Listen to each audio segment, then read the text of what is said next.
唔止，就係個鹿尾巴盲八啫嘛。嗰啲藥啊，醫生診症啊要錢噶嘛。淨係嗰兩隻鹿尾巴18000蚊，醫到窮到啊，真係啊！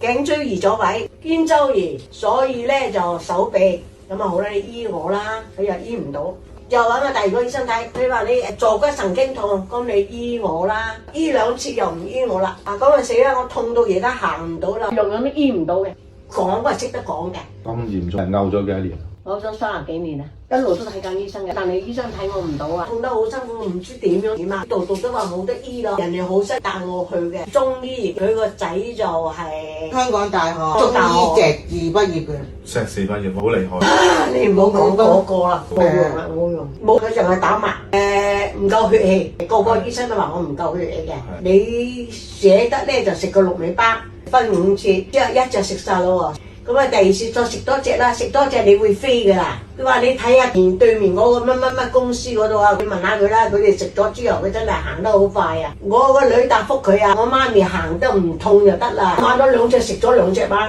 ，2隻咪18000幾咯。食咗應該有好轉啦。唔係有好轉啊，即係有藥食緊啊。佢嗰啲中藥煲咗之後，拎個燉樽擺隻鹿尾巴落去燉，食多1隻咧就包你好會飛。咁啊食咗2隻18000蚊，咁就行到頭先咁樣。好辛苦啊！哇，都好嚴重喎。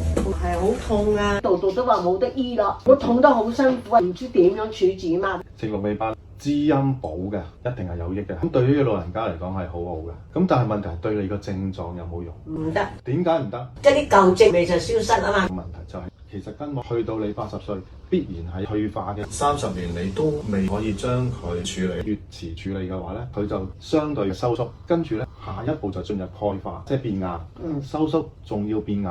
咁好啦，期間筋膜入邊流動緊嗰啲身體嘅營養啊、血液啊、消炎物質啊，全部都外滯啦，咪消唔到炎咯。甚至乎你嗰部分嘅組織肌肉都進入一個萎縮期啦。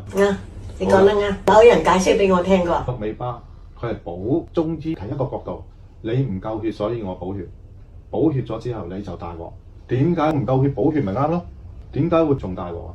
因為補咗血你行血咪好咯，發聲啦，通唔過啊嘛。冇錯啦，硬咗嗰啲發緊炎痛嗰啲位，佢通唔過嘅時候撞牆咯。血氣行咗之後咧，你係痛咗嘅。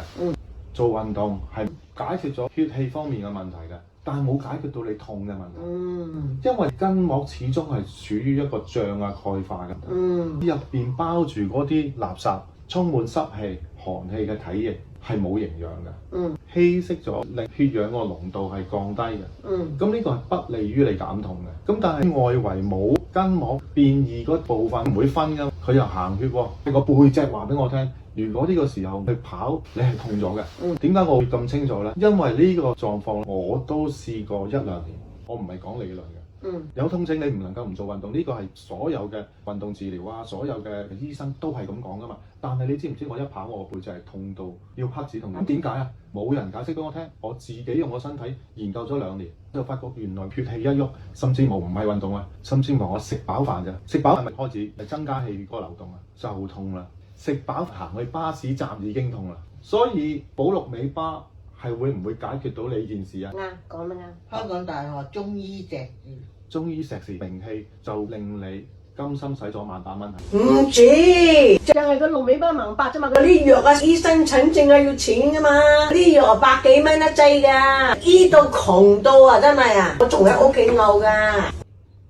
明白啦，卒之上個禮拜翻嚟睇我，見到我瞓喺張床度唔喐得，睇網睇到嘅，佢就話俾個妹聽話帶阿媽咪去啦。黃小姐啊，點解你咁大膽嘅？網上睇下 Facebook 你都咁信嘅，好多人都話呃人嘅喎。佢見到我試到唔試啦嘛。